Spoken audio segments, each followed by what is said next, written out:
Hello everyone, I am finally getting to the Firebase Z review. I'm doing this the night before the Mauer Toten trailer comes out, because I want to do a video once the trailer comes out. I simplified it since the D Machine review. I'm gonna have 3 categories and then a final rating out of 10. Uh, I haven't been making videos because I've been playing the game so much. Cold War Zombies is great so far. I'm loving it, gameplay-wise. And I just haven't been making content enough. But anyway, here goes. For visuals and atmosphere, they're kind of ranked a bit different, but I'm gonna still put them together just to be simple. Visually, I think Firebase Z is more aesthetically pleasing than D Machine, because D Machine, a lot of the map is just white, which is kind of a bland color, except when you're in the dark ether. So I think Firebase Z is a cooler map to look at. The trees and I'm trying to think of the word, the art style, I feel like is much more defined. The environment is much more colorful, all of that. I'd say the most atmospheric part of the map is probably the village, the starting area, but yeah, so I'd say visually it's the better looking map out of the two we have, but atmosphere wise, I'd say D Machine was more atmospheric than it, because although it does have more characters, it kind of lacks an atmosphere. It's more because Cold War itself doesn't really have the music tracks that Black Ops 3 and 4 have playing in the background during the map, and that's not the fault of the game. It just doesn't really have a distinct theme to it, basically. But I'd say visually I don't know, it's hard to explain. It's just there aren't different music tracks depending on which area of the map you're in. That's what I mean. And I'm not talking about the lockdown. So I would rank it 6.5 out of 10 for visuals / atmosphere. Definitely, I think it's my favorite looking map in this game. But atmospherically, I just feel there isn't too much of it. Okay, now for the gameplay / map flow section of this review. Firebase Z differs itself from D Machine a lot, which I really like. I thought all the maps in this game were potentially going to share the dark ether mechanic, which I didn't really want because it wouldn't make each map feel as unique, and thankfully this map doesn't. What it does feature is defense rounds, which are a cool way to switch up the gameplay. You'll suddenly be called to defend a certain reactor, and starting at round 30, or the third defense round, an Orda will spawn, which is a giant monster with a laser, and I think it is an awesome way to change up the map flow. I heard recently there have been some buffs to Orda's health that make him way too hard to take down. So I can't speak about that because I've been grinding Outbreak more recently because new Easter eggs and stuff. But I'd say I prefer the gameplay loop of Firebase Z compared to D Machine because of how it differs itself, and it's very unique. And also, there's no play counts in Firebase Z, which I hated in D Machine. Because play counts require you to change up your whole training route. While I know people do have a problem with the amounts of mimics and manglers that spawn in the later rounds, they don't exactly require you to change up your training as much as play counts do, in my opinion. But I really like the gameplay loop of Firebase Z, and I think defense rounds are a great new way of varying up the gameplay. For the map flow and gameplay, I give it a 8 out of 10, and I like the difficulty in high rounds by adding Orda into the equation.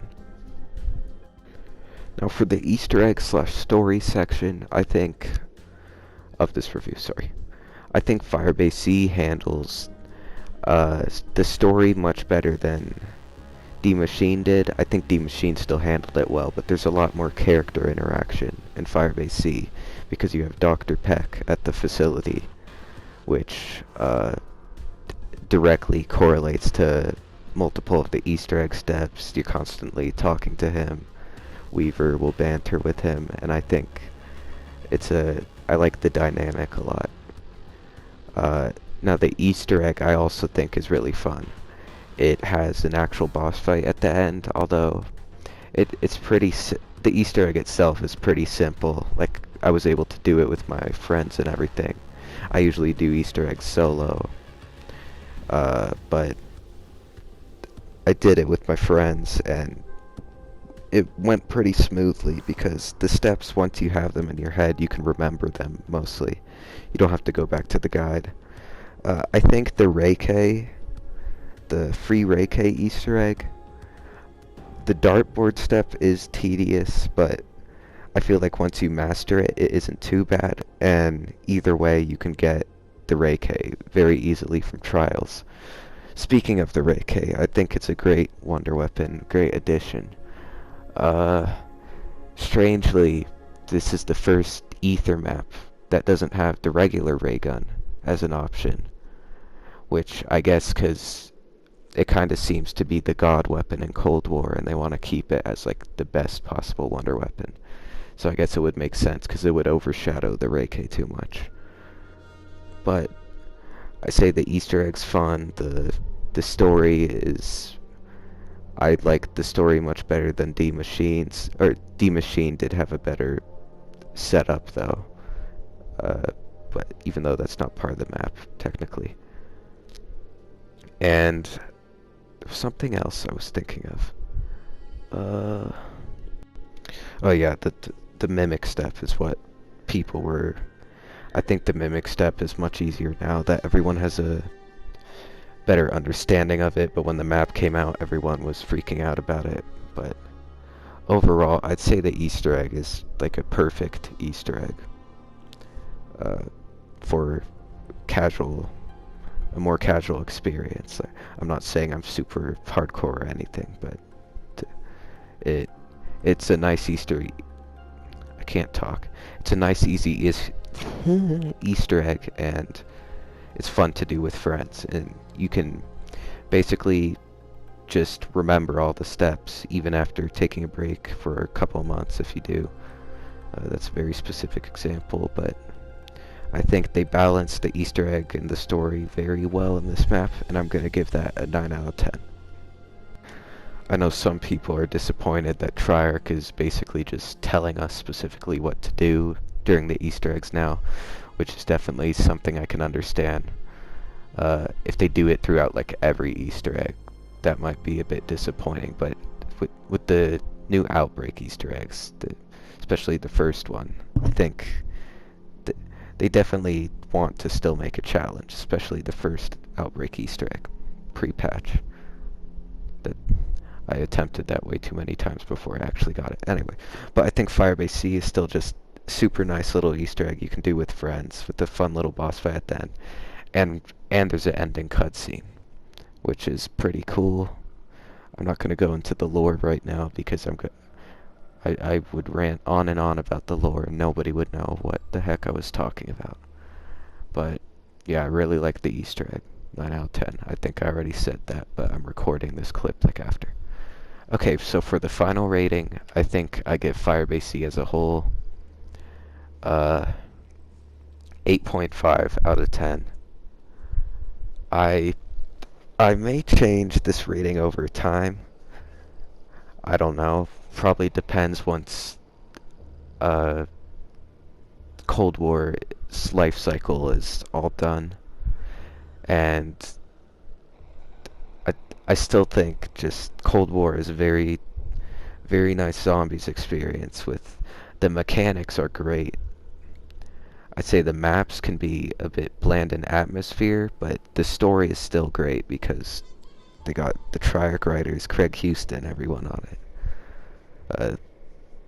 when there is characters talking, it's great.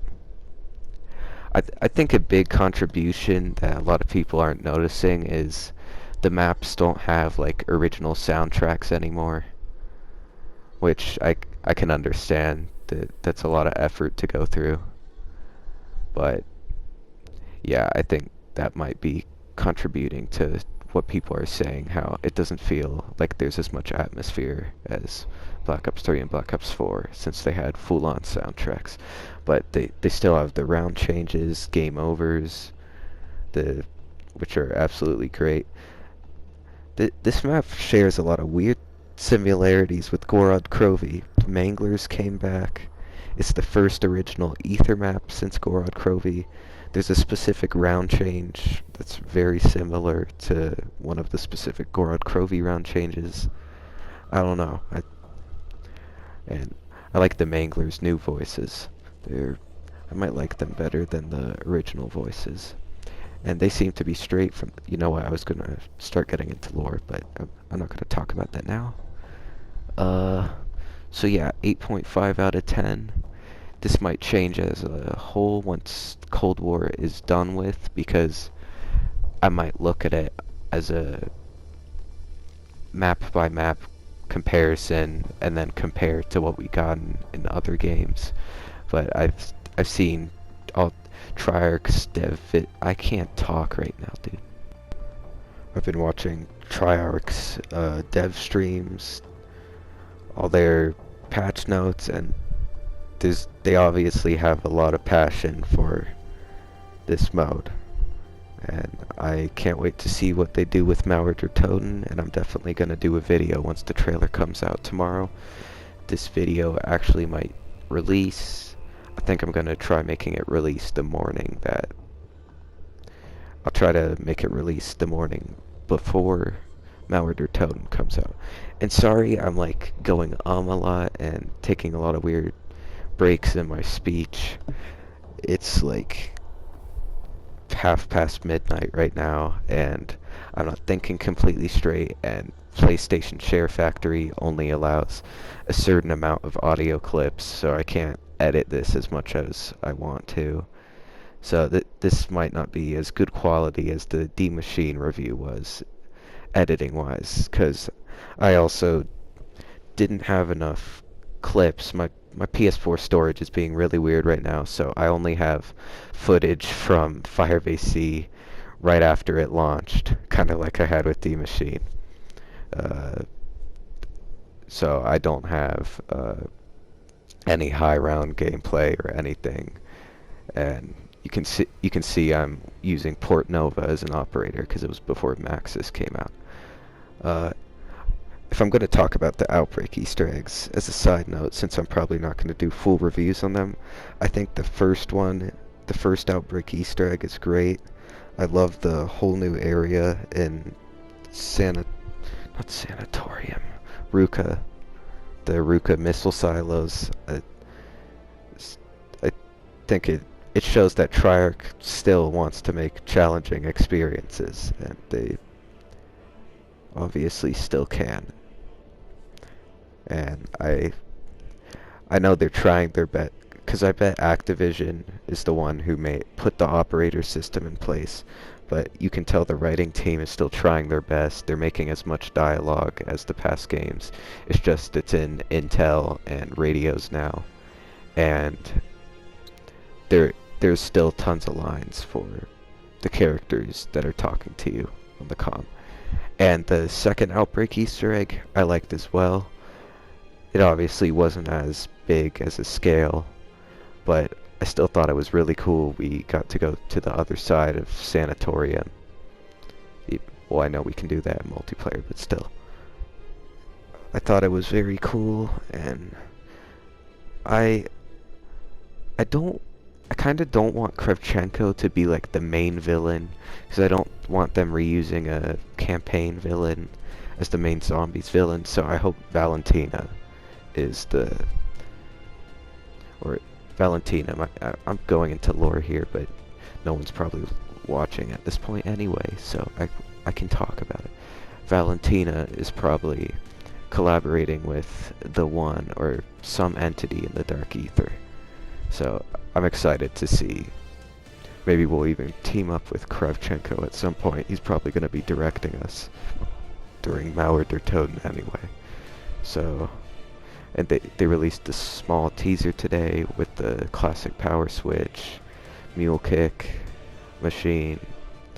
I am very excited for the next map, and I need to improve my next review because I am rambling way too much. I think my next review, I'm definitely going to write out a script. I know I ramble too much because I'm just kind of going on my own train of thought in these reviews. I will try to improve that. But I look forward to Mauer der Toten. I am super excited. I will probably be streaming that. And keep up the great work, Triarch. Goodbye.